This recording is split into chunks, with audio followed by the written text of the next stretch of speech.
Welcome to the Synthetic Chronicles, where we shift your mindset in under a few minutes. Yeah. Today, Yeah. let's talk about something I think we all struggle with. Mm-hmm. Letting go, Right.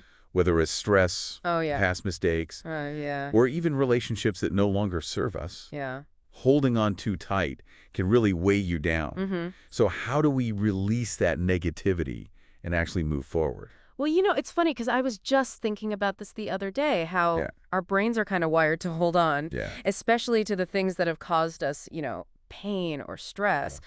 But the good news is there are things we can do. Yeah. There are ways that we can train ourselves to let go. Yeah. And the Synthetic Chronicles guide lays out a really great process for this. Interesting. And we're going to unpack that today. So I know from experience Yeah. that getting stuck in those negative thought loops Oh, yeah.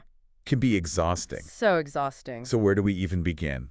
What's the first step towards releasing that grip? Well, the first step is acceptance. Okay. Accepting what we can't control, Okay. So, which sounds really simple, yeah. but it can be incredibly powerful. Okay. And there's actually a fascinating study out of Harvard from 2021 Oh, that looked at the They've- physiological impacts of dwelling on negative thoughts. okay.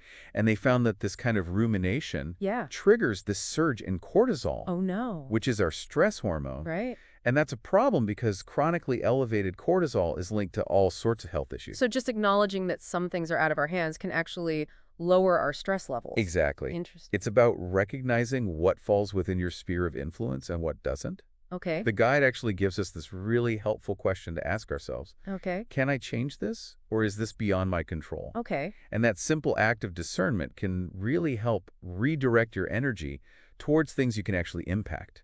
I like that. Okay. So we've taken stock of what we can and cannot change. Right. What's next? Well, the next step is reframing the story. Okay. It's about consciously changing the way you view the situation. Okay. Dr. Kelly McGonigal, Oh, yeah, I've heard of her. who's a researcher at Stanford, Yeah. has done some really amazing work on the impact of our perception of stress. I think I've even read her book, The Upside of Stress, right? Yes, exactly. yeah. So it talks about Yeah? how our mindset really shapes our physiological response. So, like, if we view stress as a challenge rather than a threat, our bodies react differently. Exactly. Wow. The guide actually gives this great example. Okay. Instead of saying, I messed up, Right. you reframe it as, I learned something new. Oh. It's a very subtle shift in language, Yeah. but it can have a significant impact on your emotional state.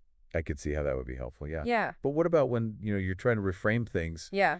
You're trying to be positive and look on the bright side, Yeah. but those intense emotions just kind of hit you like a wave. Well, that's where grounding techniques come in. Okay. The guide actually recommends the 5-4-3-2-1 method, Okay. which is often used by clinical psychologists Oh, wow. to help people cope with anxiety and really overwhelming emotions. Okay. It's all about bringing your awareness to the present moment Okay. by engaging your senses. So you're taking yourself out of your head and bringing yourself out into your body. Exactly. Okay, so how does this work? So you start by noticing 5 things you can see, Okay. then 4 things that you can hear, Okay.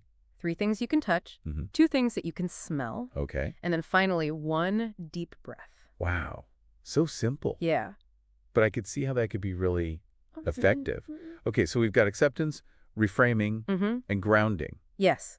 What's the final piece? The last step is decluttering your mind. Oh. It's almost like a mental spring cleaning. Okay. And the guide talks about the power of a brain dump. Okay. Literally getting all those worries, fears, Right. to-do lists, whatever it is, out of your head and onto paper. So it's like taking all the mental sticky notes Yes, and putting them into a designated space. exactly. Does that actually make a difference? It really does. Wow. There was a study at UCLA in 2020 Okay. that found that journaling regularly Right. reduced participants' anxiety levels by 27%. Wow. Okay, so it's not just me. No, not at all. Right. The act of writing things down Yeah. seems to help us create some distance from those thoughts. Okay. And it allows us to kind of view them more objectively. Interesting. And then as you're crossing things off that list, Yeah. whether it's tasks you've completed or worries that no longer serve you, Right. it can really create a sense of release and space for new possibilities. That's your few-minute mindset shift. Yes. Follow the Synthetic Chronicles for more. Absolutely. And remember, Mm-hmm. when you let go, Right. You grow. You grow.